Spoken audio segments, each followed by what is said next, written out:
Deafrowe with Deafrowe TV, and I'm back again with another review.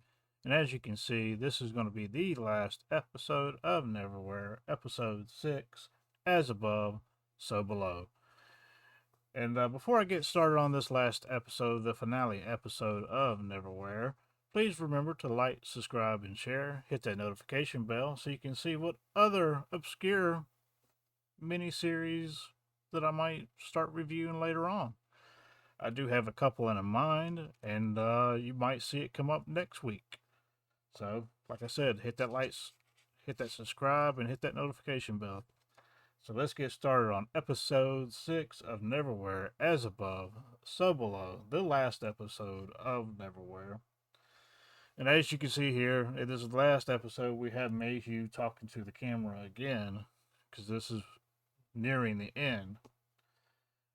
And then this episode, where we left off before, we had Hunter was facing down the Beast of London, and she's been critically wounded here, as you can see, and she's talking to Mayhew. And as she's slowly dying here, Hunter is starting to regret some of the stuff that she's done, including portraying Dor in this group of people that she has grown to like, including Mayhew.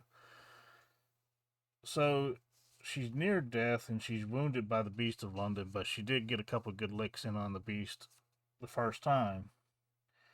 And the Beast and she gets this second wind in her, hands Richard Mayhew the spear, grabs her own dagger, and tells Mayhew, "We're gonna finish this, and I will make amends for what I've done."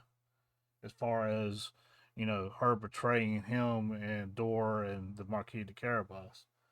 She wants to make things right. So she hands Mayhew the spear, catches a second wind, gets up with her dagger, and waits for the Beast of London to come back around for the second shot. And sure enough, Mayhew realizes at this point he ain't got much of a choice. They've lost the token, so the Beast is not going to leave him alone. So he's here for the ride at this point. He's got to face down the Beast just as much as Hunter does. So Hunter, in a way, is going to be acting like a decoy so Mayhew can get good shots in from the side with a spear. And that's essentially what she does. She taunts the Beast to come after her. The Beast comes after her again and pretty much gets her. But as the Beast is going by, you can see Mayhew here gets like a very good shot in from the side several times with the spear to take the Beast down. And the Beast is finally dead. And at this point, Hunter is fixing to pass away, and she tells Mayhew to take her dagger as a reward for taking down the Beast of London. Uh, and this is how she makes amends with Mayhew, Dor, and Marquis de Carabas. She makes basically Mayhew the warrior of below, the warrior of London below, because he is the one that killed the Beast of London, making him a hunter equal to Hunter herself. And even they don't want Hunter to die at this point because they realize the respect and everything that Hunter has garnered throughout this whole thing. Even though she betrayed them, they don't want her to die. And so Marquis de Carabas even jumps in at one point. It's like, do you have a piece of your soul saved somewhere? Like, kind of like what he did. And she's like, us hunters don't do things like that. I think the whole point of being a hunter is to risk everything or nothing at all. And that's kind of what she did. And in the way that she risked everything here, she passes everything on to Mayhew as the warrior. So now Mayyu's got the dagger. He carries on the dagger for Hunter and heads into where the Angel Islington, Mr. Croup, Mr. Vandemar, are just basically hanging out, waiting for a door to come to her senses and open this portal for the angel Islington to go back to heaven. And basically, before Mayhew showed up, they were debating on whether or not to torch the door for using to get her to use the key.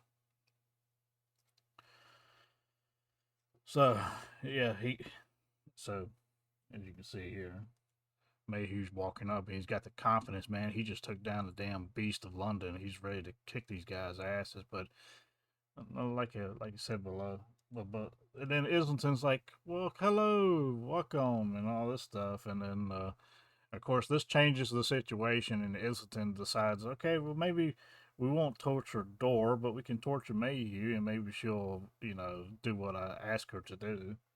And so they start messing with Mayhew a little bit, breaking one of his fingers.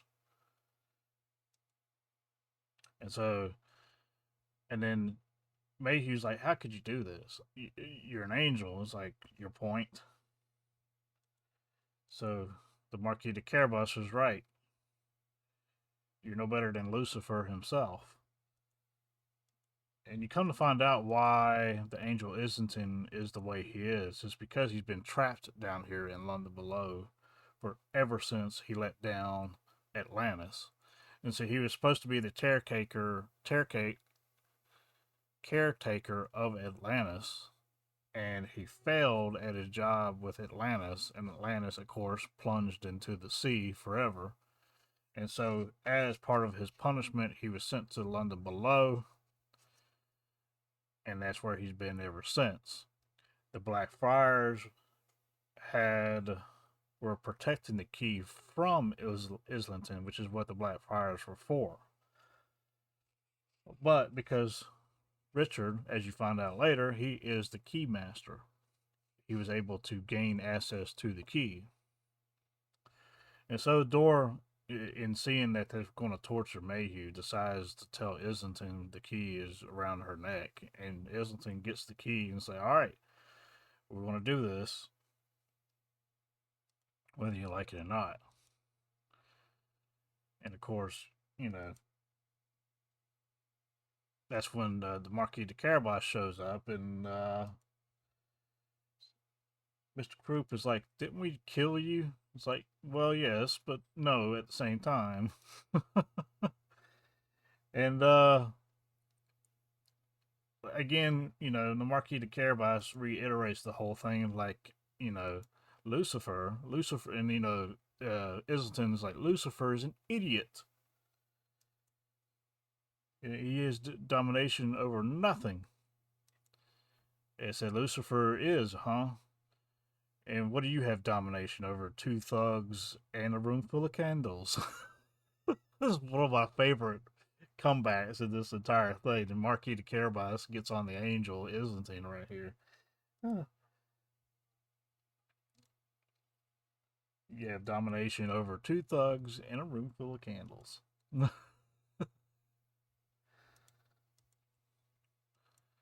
And so, yeah, Islington goes on to tell Dora, it's like, I was going to work with your father, but your father laughed in my face when I asked him to help me open this door to heaven and go back. And he didn't think that was nice. And so I had him killed or whatever.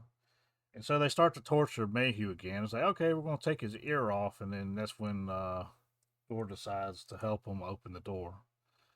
So Dora, being able to access, points on the other side of a door, she's not able to open this door without the key. She has to have the key, but she can open the keyhole. And that's kind of what she does. She accesses the keyhole that's attached to this door that only she can find. So when she accesses the keyhole, you have Islington finally able to use the key that they got from the Black Friars to open the door.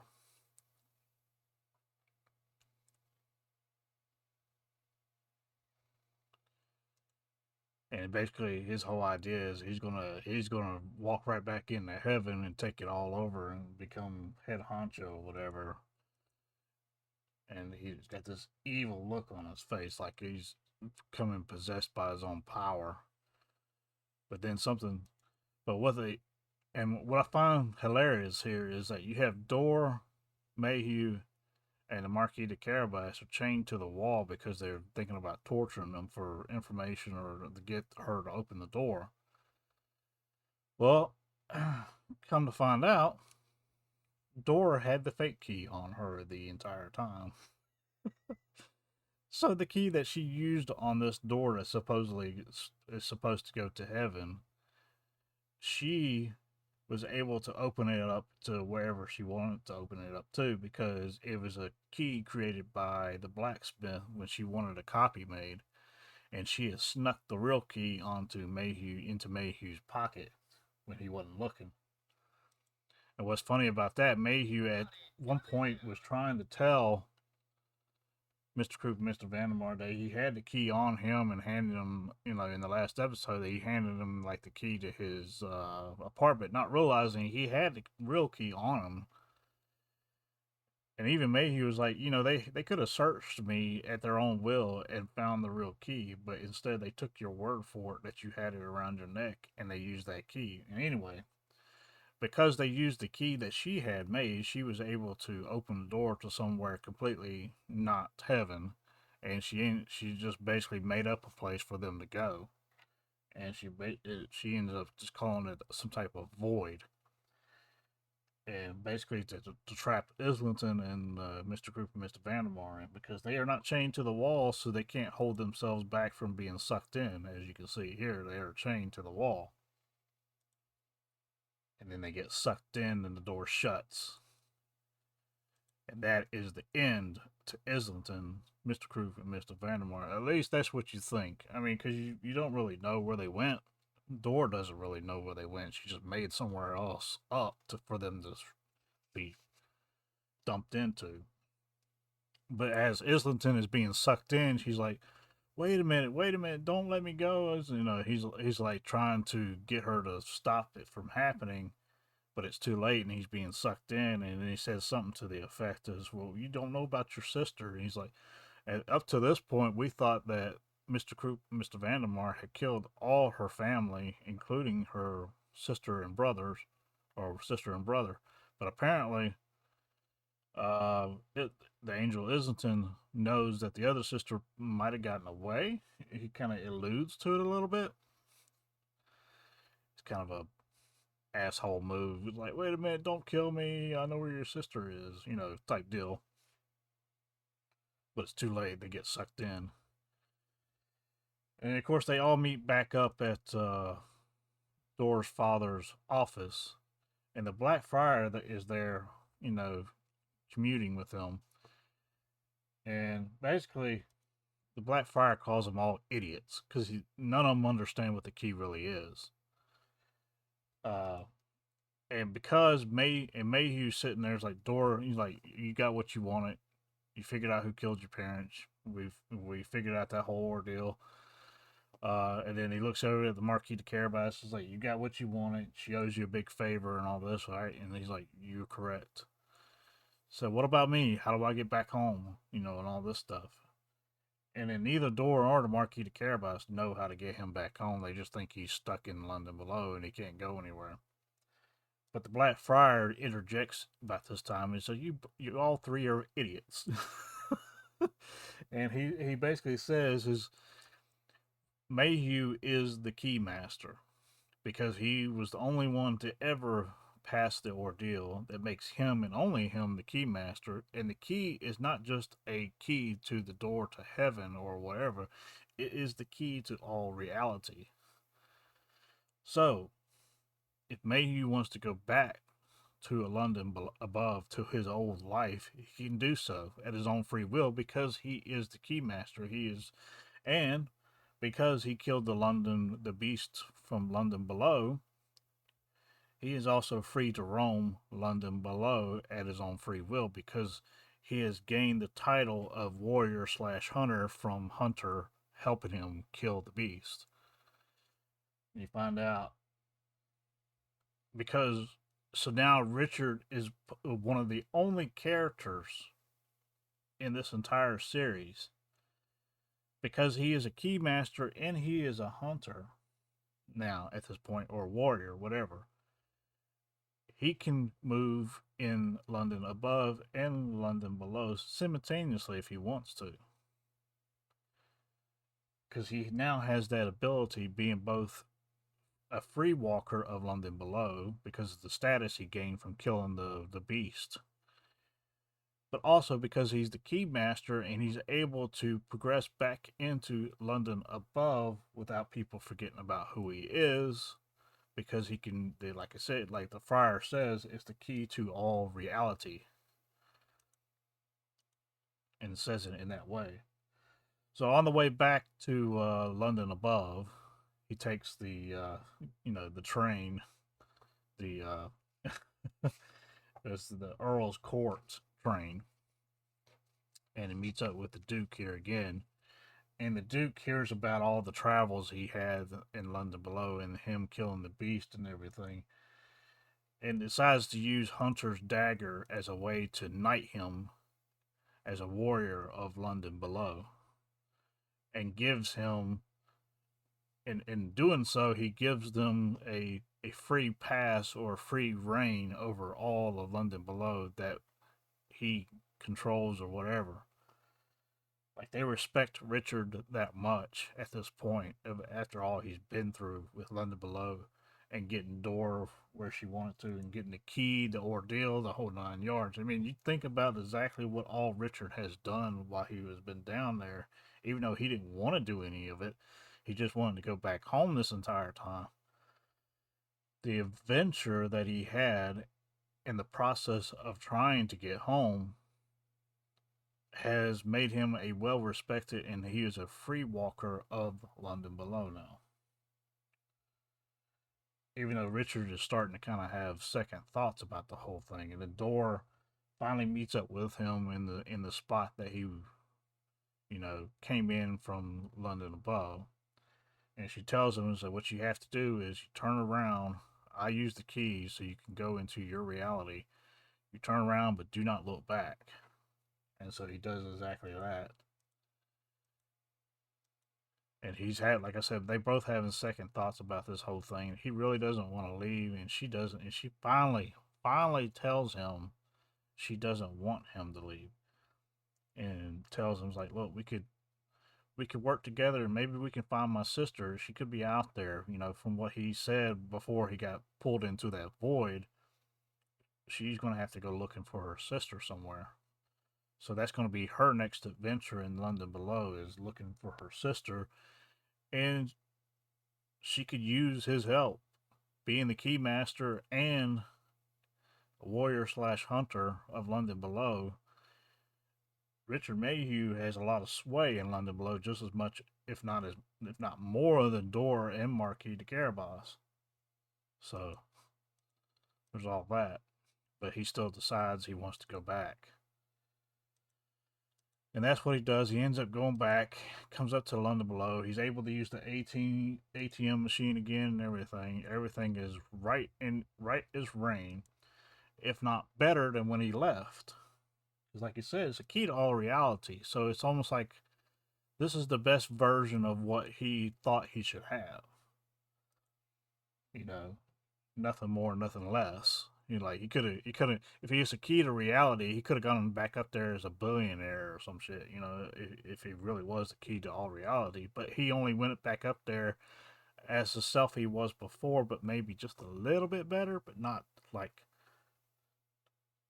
you know jumps ahead better.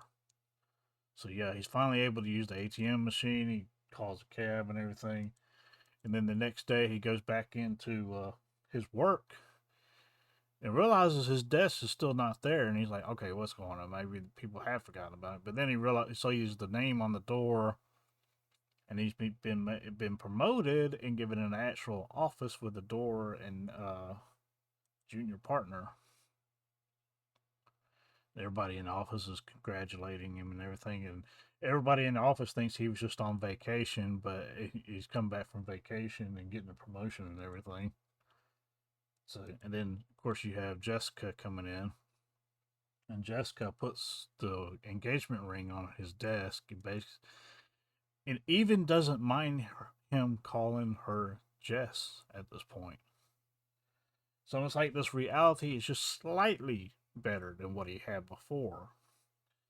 It's not like he was wanting for all that much. He was just wanting his life back. And for Jessica to not mind him calling her Jess, even saying that she missed it at some point.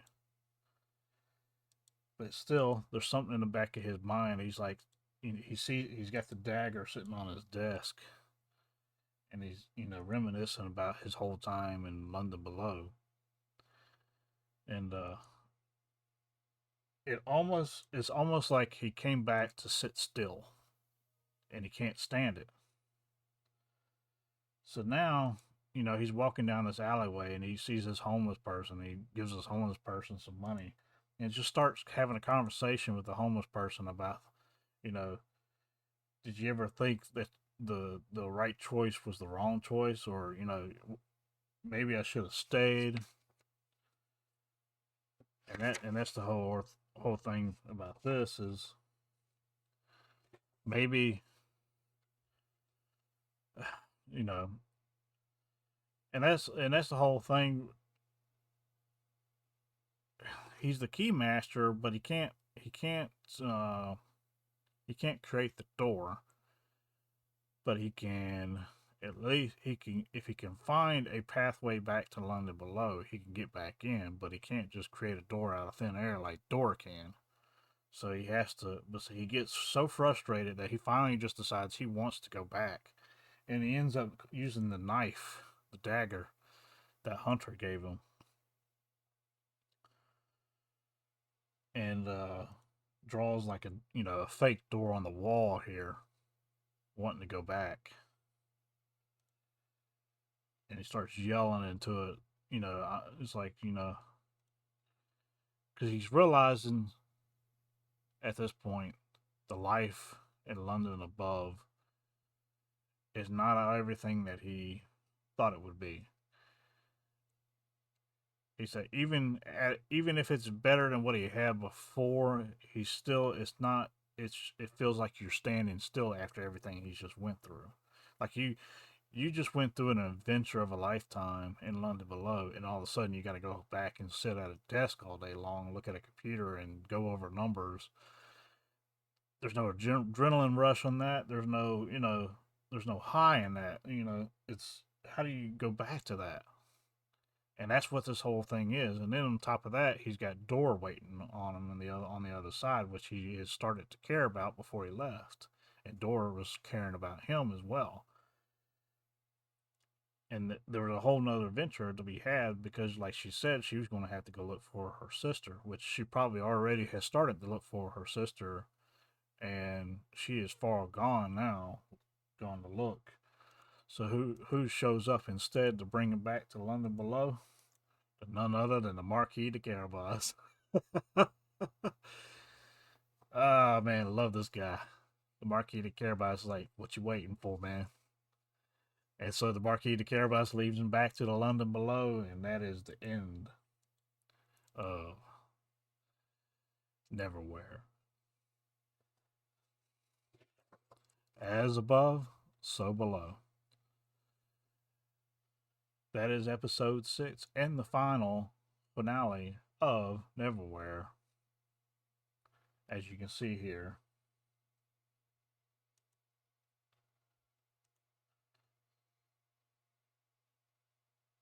I'm going to show you this last scene. It's like, here we go, man. Back to London Below. It's almost like the Marquis de Carabas was just waiting around for him to come back, or listening to see if he would want to come back. Anyway, that's the last episode of Neverwhere, episode 6, As Above, So Below, starring Gary Bakewell as Richard Mayhew, as you can see here, Laura Fraser as Door, Howell Bennett as Mr. Croup, Clive Russell as Mr. Vandemar, Freddie Jones as the Earl, which is the old man with a patch over his eye that was on the Earl's court. Peter Capaldi, the good great Peter Capaldi as Islington. Tanya Moody as Hunter. Patterson Joseph as the Marquis de Carabas, is Elizabeth Marmer as Jessica, that was the girlfriend, Earl Cameron as the abbot, Timothy Bateson as Halvard, Arthur Wybrow as Thule, Geraldine McNulty as Sylvia, Patricia Kane as Bag Lady, and then Tamsin Krieg as Lamia. You saw that in the last episode where she was trying to suck the soul out of Richard. So there you go. Love this show. I have seen this miniseries several times, and I suggest you go out there and find it. I believe, like I said before, it's on Pluto TV to watch for free. You just gotta watch the commercials.